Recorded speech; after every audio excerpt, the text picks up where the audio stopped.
Bom dia, boa tarde, boa noite, meus queridos. Meu nome é João Gabriel Cal, sou monitor aqui da monitoria Biomorfo Microisto e sejam muito bem-vindos ao podcast de meninges. Começando com uma visão geral, as meninges são membranas de tecido conjuntivo que envolvem o sistema nervoso central, garantindo a proteção e a estabilização do tecido nervoso, o qual é delicado e apresenta consistência mole, sendo essas meninges em número de três: a dura mater, a aracnoide e a pia mater. E embriologicamente, essas meninges advêm de dois folhetos: a pacmeninge, ou meninge espessa, que origina a dura mater, aqui destacada de roxo, e a leptomeninge, ou meninge fina, que origina tanto a aracnoide como a pia mater, que aqui estão destacadas em conjunto de rosa, porque nessa imagem elas não conseguem ser diferenciadas. E antes de partirmos para as meninges propriamente ditas, vamos falar sobre o espaço epidural, ele que se localiza no encéfalo entre o crânio e a dura mater e está presente apenas em condições patológicas, como o hematoma epidural. No entanto, na medula espinhal, esse espaço ele está localizado entre a coluna vertebral e a dura mater e trata-se de um espaço real, formado por tecido adiposo e pelo plexo venoso vertebral interno. E aqui nessa imagem cadavérica, nós podemos ver que entre o crânio e a dura mater, o espaço epidural ele não existe em condições normais. No entanto, nessa outra imagem aqui, de uma tomografia computadorizada de crânio, nós conseguimos ver uma coleção sanguínea caracterizando um hematoma epidural, tornando esse espaço epidural presente nesse caso. E assim, nós podemos passar para a dura mater. Ela que é a meninge mais superficial, espessa e resistente. E essa resistência é decorrente da sua composição, haja vista que ela apresenta um tecido conjuntivo denso e logo abaixo desse tecido conjuntivo, um epitélio simples pavimentoso de origem mesenquimatosa. E além disso, a dura mater é uma meninge altamente vascularizada, e no caso do encéfalo, ela é irrigada por ramos da artéria meningea média. E ao contrário das demais meninges, a dura mater é a única meninge inervada. Dessa forma, como o encéfalo ele não possui terminações nervosas sensitivas, toda a sensibilidade intracraniana está localizada na dura mater e nos vasos sanguíneos, os quais são responsáveis, assim, pela grande maioria das nossas dores de cabeça. E no encéfalo ainda, essa dura mater é formada por dois folhetos ou camadas. O primeiro deles, aqui apontado pela seta e ilustrado de amarelo, é o folheto periosteal ou externo, que está aderido intimamente aos ossos do crânio e tem esse nome por se comportar como um periósteo, apresentando, além do tecido conjuntivo denso e dos vasos sanguíneos, células ostroprogenitoras, porém sem capacidade osteogênica.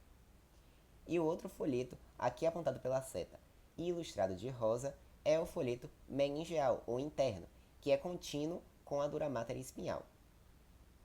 E em algumas regiões, como aqui apontado pela seta, esse folheto ele pode se destacar do folheto externo para formar as pregas da dura mater. E essas pregas, elas dividem a cavidade craniana em compartimentos. E aqui apontado pela seta, nós temos uma dessas pregas, que é a foice do cérebro.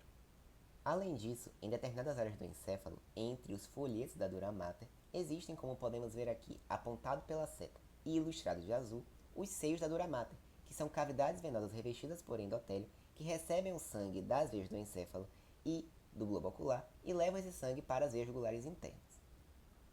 E entre a dura mater e a aracnoide existe o espaço subdural, que é um espaço virtual preenchido por uma pequena quantidade de líquido lubrificante que permite o deslizamento entre essas duas meninges. No entanto, durante a preparação da lâmina, por vezes, esse espaço acaba parecendo maior e mais evidente, como podemos ver aqui apontado pela seta devido a um descolamento da aracnoide. E falando nela, a aracnoide é a meninge intermediária e ela é composta por um tecido conjuntivo que pode ser mais denso ou mais frouxo a depender da região, e esse tecido conjuntivo é revestido externamente por um epitélio simples pavimentoso de origem mesenquimatosa. E diferentemente das demais meninges, a aracnoide é a única meninge avascular.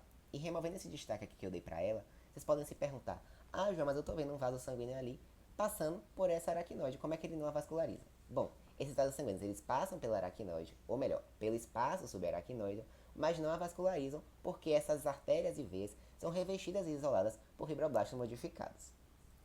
E assim como a dura mater, a aracnoide apresenta duas regiões. Uma parte membranosa, que está em contato com o espaço subdural e é formado por tecido conjuntivo mais denso. E uma parte trabecular, ou também chamadas de trabéculas aracnoides, que são formadas por tecido conjuntivo frouxo e se ligam à pia mater através do espaço subaracnoide. Vocês vão conseguir ver melhor essas regiões aqui nessas imagens. Nessa primeira a gente consegue ver aqui mais externamente essa região membranosa, e aqui apontado pela seta as trabéculas subaracnoides passando por esse espaço subaracnoide formando essa região trabecular. E aqui nessa outra imagem, em um aumento menor, nós podemos ver aqui essa região membranosa, aqui as trabéculas aracnoides passando por esse espaço subaracnoide formando essa região trabecular, e aqui um vaso sanguíneo passando por esse espaço subaracnoide, mas não vascularizando a aracnoide porque são envolvidos por fibroblastos modificados. E falando mais sobre esse espaço subaracnoide, nós podemos vê-lo aqui apontado pela seta. Ele é um espaço real que separa a aracnoide da pia mater e ele é preenchido por líquor, porém esse líquor apenas circula por esse espaço, mas é produzido pelo plexo coroide localizado no teto do terceiro e do quarto ventrículo e nas paredes dos ventrículos laterais.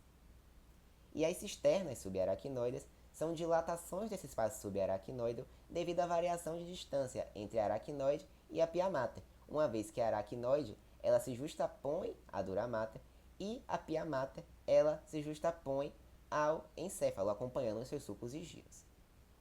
Então, esse líquor ele circula pelo espaço subaracnoide e é reabsorvido pelas granulações aracnoides, que são invaginações da aracnoide nos seios da dura mater, onde o líquor ele se separa do sangue apenas através do epitélio do seio da dura mater. E esse processo de absorção do líquor para o sangue é essencial para evitar alguns casos de hidrocefalia, uma vez que o líquor é produzido pelo plexo coroide de maneira contínua. E essas granulações aracnoides podem se calcificar, formando os corpúsculos de Paccioni, que são granulações calcificadas que aparecem em adultos e em idosos e aumentam com o tempo, podendo deixar impressões na abóbada craniana, chamadas de fovelas granulares. E aqui nessa imagem cadavérica nós conseguimos ver inclusive essas granulações aracnoides, esses corpúsculos de Paccioni a nível macroscópico. E agora nós podemos passar para a pia mater, ela que é a meninge mais interna. Porém, ela não fica em contato direto com as fibras nervosas devido à presença da membrana pioglial, que é constituída por inúmeros prolongamentos de astrócitos, impedindo esse contato. E a pia mater ela é formada por um tecido conjuntivo frouxo e também é altamente vascularizada. E como eu falei antes, a pia mater ela acompanha os sulcos e giros do cérebro, como podemos ver aqui, ela é de marrom mais escuro acompanhando esses sulcos e giros, e por isso ela vai conferir forma e resistência aos órgãos nervosos. Além disso, a pia mater também acompanha os vasos sanguíneos que penetram o parênquima cerebral, formando a parede externa dos espaços perivasculares. E esses espaços perivasculares são túneis revestidos por pia mater, contendo líquor em seu interior, sendo uma espécie de manguito protetor em torno do vaso, protegendo o tecido nervoso adjacente do efeito de pulsação das artérias e de picos de pressão. E em algumas áreas dos ventrículos, essa pia mater pode formar invaginações, chamadas de plexo coroide. E o plexo coroide são pregas altamente ramificadas da pia mater, ou seja, formadas pelo tecido conjuntivo frouxo vascularizado da pia mater, revestido por células ependimárias, que são células da glia de formato cúbico-acolunar com cílios apicais. E esse plexo coroide, ele se localiza no teto do terceiro e do quarto ventrículo, e nas paredes dos ventrículos laterais. E aqui nessa imagem cadavérica, inclusive, nós conseguimos ver a nível macroscópico a presença desse plexo coroide no teto do terceiro ventrículo.